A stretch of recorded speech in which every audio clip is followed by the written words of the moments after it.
CBI ने रिया से पूछा कि क्या आपका नार्को टेस्ट कराया जाए या आपको गिरफ्तार किया जाए। खबर को सुनते ही रिया के होश उड़ गए और लड़खड़ाते हुए आवाज में रिया ने सीबीआई से कहा कि सर आपके पास मुझे गिरफ्तार करने के लिए कोई सबूत नहीं है। फिर सीबीआई ने रिया से पूछा क्या आप नार्को टेस्ट के लिए तैयार हैं, जिस पर रिया ने जवाब देते हुए कहा कि सर मैं सभी सवालों का सही जवाब दे रही हूँ, फिर आप नार्को टेस्ट के लिए इतना जोर क्यों दे रही हैं?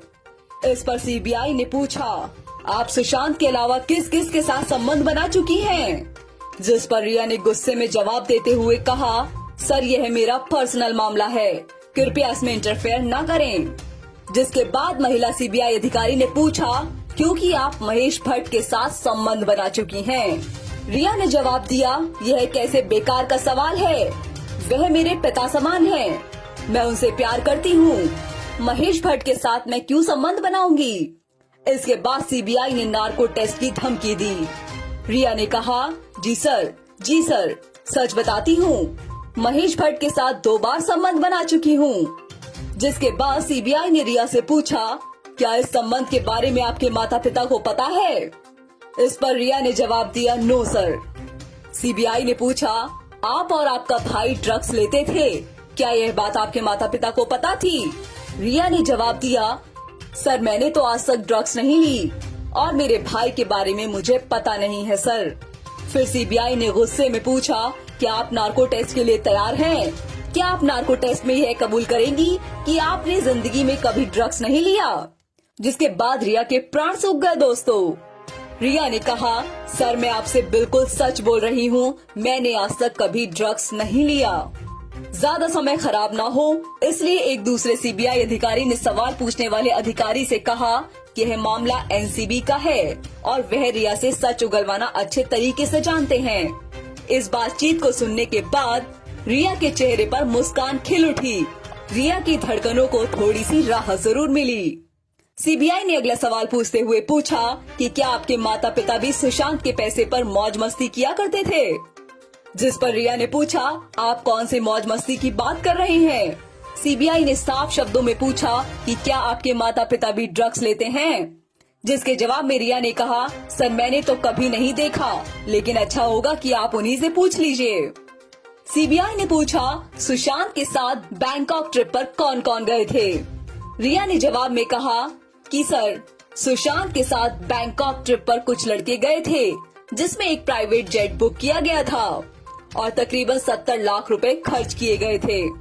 जिसके बाद सीबीआई ने पूछा कि बैंकॉक ट्रिप पर लड़कों के साथ क्या कोई लड़की भी गई थी?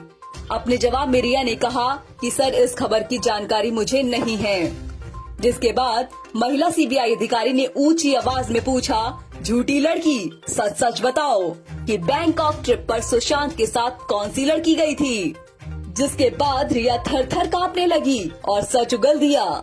जवाब देते हुए रिया ने कहा कि सर बैंकॉक ट्रिप पर सुशांत के साथ सारा अली खान भी गई थी। सीबीआई ने पूछा सारा अली खान का नाम आपने टीवी इंटरव्यू में क्यों नहीं लिया? जवाब देते हुए रिया ने कहा कि सर टीवी इंटरव्यू में मैंने सारा अली खान का नाम इसलिए नहीं लिया क्योंकि एक लड़की होने के नाते मैं उसे नेशनल टेलीविजन पर बदनाम नहीं करना चाहती थी। फिर सीबीआई ने हंसते हुए कहा कि वाह, लड़की होने का आपको बड़ा एहसास और जिम्मेदारी है, फिर आपने अंकिता को सरेआम बदनाम क्यों किया? इस पर रिया ने जवाब देते हुए कहा वह तो सच है सर और मैंने सच ही कहा। इसके बाद सीबीआई ने रिया से पूछा सुशांत ने पहले आपको आई लव यू कहा या फिर आपने उसे प्यार के जहर में फंसाया? जिसका जवाब साफ साफ देते हुए रिया ने कहा सर सुशांत ने मुझे पहले आई लव यू बोला था, जिसके बाद हमारी रिलेशनशिप शुरू हुई। सीबीआई ने पूछा क्या आपके पास कोई सबूत है? रिया ने कहा कि सबूत तो सिर्फ सुशांत ही था जो अब इस दुनिया में नहीं रहा। दोस्तों खबरों की माने तो सोशल मीडिया पर तमाम यह बातें चल रही हैं कि सुशांत ने रिया को पहले आई लव यू नहीं बोला। उस वक्त सुशांत सारा अली खान से बेहद प्यार करते थे, लेकिन बीच में रिया चक्रवर्ती ने आकर सुशांत को अपने प्यार के जाल में फंसाया, उसे ड्रग देना शुरू किया और अंत में उसे मार दिया।